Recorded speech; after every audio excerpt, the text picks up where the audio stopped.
Good morning అందరికీ. Welcome back to my channel. అందరు ఎలా ఉన్నారు? హరే కృష్ణ. బయట వాకిలి ఊడ్చి కడిగి ముగ్గు పెట్టాను. కిచెన్లోకి వచ్చి అమ్మవారి కోసం గోధుమ రవ్వ పాయసాన్ని చేస్తున్నాను. 1 కప్పు గోధుమ రవ్వను నెయ్యిలో వేయించుకొని 2 కప్పుల నీళ్లు పోసి ఉడికించుకోవాలి. ఉడికి దగ్గరయ్యాక అందులో 1/4 కప్పు బెల్లాన్ని వేసుకొని దగ్గర పడ్డాక అందులో కొన్ని డ్రై ఫ్రూట్స్ని వేసుకోండి. నేను డైలీ మార్నింగ్ ఎంప్టీ స్టమక్తో హాట్ వాటర్ని తీసుకుంటాను. హెల్త్కి చాలా మంచిది. అమ్మవారి కోసం నేను పూలు కోసుకురావడానికి మా వాకిల్లో కొన్ని చెట్లు ఉన్నాయి. మందారాలు చూడండి ఎంత బాగున్నాయో కదా. అలాగే కొన్ని మల్లెపూలని కూడా కోసుకుంటున్నాను. చిన్ని మల్లెపూలు. ఈరోజు చాలా అయినాయి మా చెట్టుకి మల్లెపూలు. చూడండి చిన్ని మల్లెపూలు చాలా బాగున్నాయి కదా. అలాగే శంకు పూలు కూడా అమ్మవారి పూజ కోసం కోసుకున్నాను. అమ్మవారి పూజ కోసం పూలను కోసుకొని వస్తున్నాను. ఇందాక చేసుకున్న గోధుమ రవ్వ పాయసాన్ని 1 కప్పులోకి తీసుకుంటున్నాను. చూడండి ఇంతకుముందు తెచ్చిన పూలతో అమ్మవారిని ఎంత బాగా అలంకరించాను. 4వ రోజు కాత్యాయని అమ్మవారికి నేను గోధుమ రవ్వ ప్రసాదంగా పెట్టాను.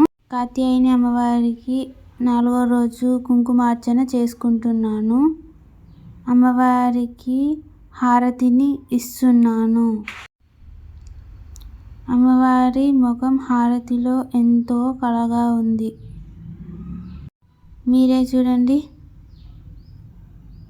అమ్మవారికి నిమ్మకాయ సమర్పించి పసుపు కుంకుమలు పెడుతున్నాను.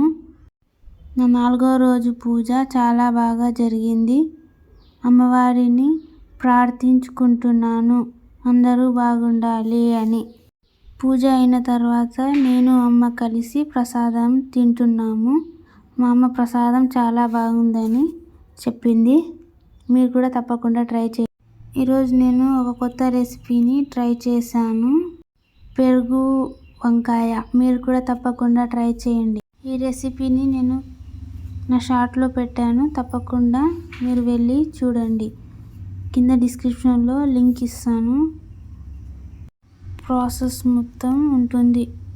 మీరు కూడా మీ ఇంట్లో తప్పకుండా ట్రై చేయండి. కర్రీ మాత్రం చాలా బాగా. అలాగే నేను రోజు బీట్రూట్ క్యారెట్ జ్యూస్ని తాగుతాను. ఆఫ్టర్నూన్కి ఆలుగడ్డ కర్రీని చేశాను.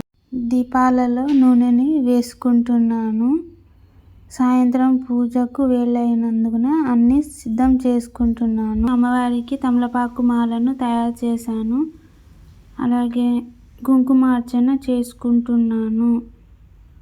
అమ్మవారికి హారతిని ఇస్తున్నాను. నా చేతితో అమ్మవారికి తమలపాకు మాల చేసి అలంకరించాను. చాలా నిండుగా ఉంది అమ్మవారు. మీరు కూడా అమ్మవారిని ప్రార్థించుకోండి. అలాగే నేను గోవింద కోటిని రాస్తున్నాను.